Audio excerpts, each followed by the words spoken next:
حكايتي تسهر مع القاعدين، جبتها من جنان الغايبين، تزهر وتنور في صدور الجايين. Que mon conte soit beau et meuble vos veillées, je l'ai trouvé dans les jardins oubliés.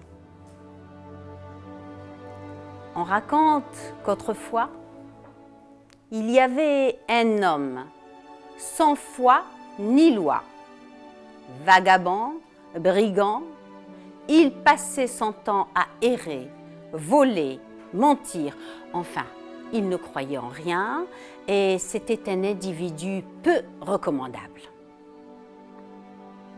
Un jour, ce brigand s'est retrouvé dans le désert, soumis à la soif et aux affres du soleil. Il cherchait un coin pour boire, il cherchait. Il savait qu'il y avait un puits dans les parages.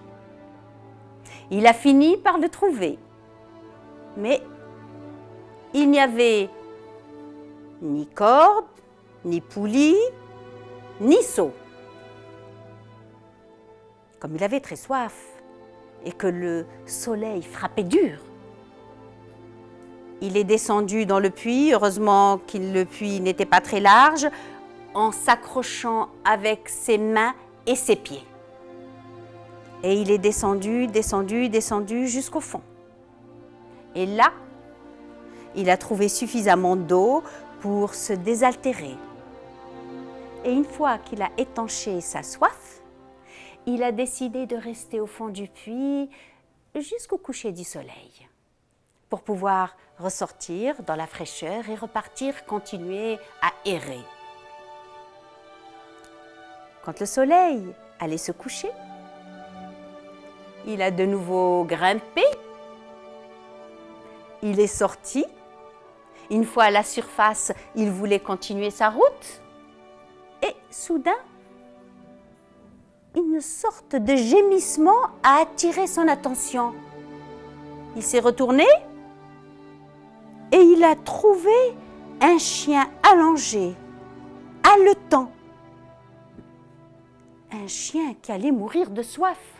Un chien qui était parvenu jusqu'au puits, mais en tant qu'animal, il n'avait pas comme l'homme la possibilité de descendre pour boire. Le brigand s'est dit « Pauvre chien, il va mourir de soif. Vite, il faut que je lui donne à boire. » Et sans réfléchir, il est descendu au fond du puits. Mais une fois au fond, il a réalisé qu'il n'y avait ni corde, ni récipient. Comment faire pour remonter l'eau et désaltérer le pauvre chien? Eh oui, lui, en tant qu'être humain, Dieu lui a donné l'intelligence.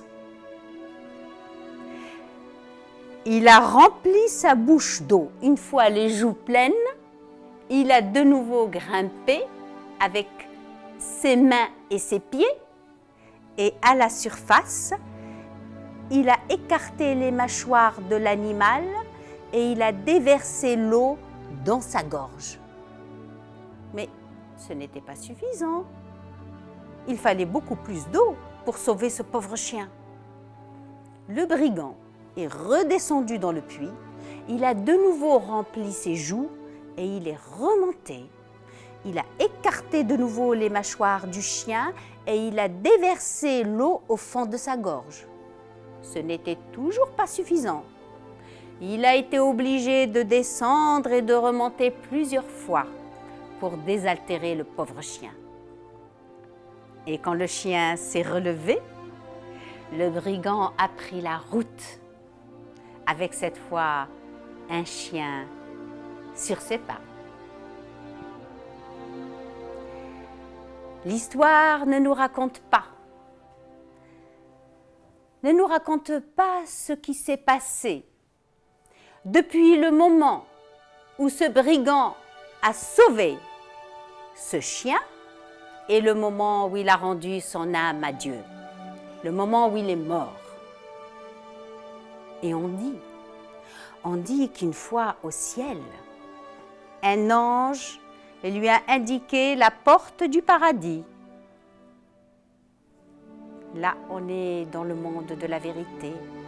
Et le brigand a dit, « Mais je ne mérite pas, je ne mérite pas du tout d'aller au paradis. Dans ma vie, je n'ai jamais rien fait de bon.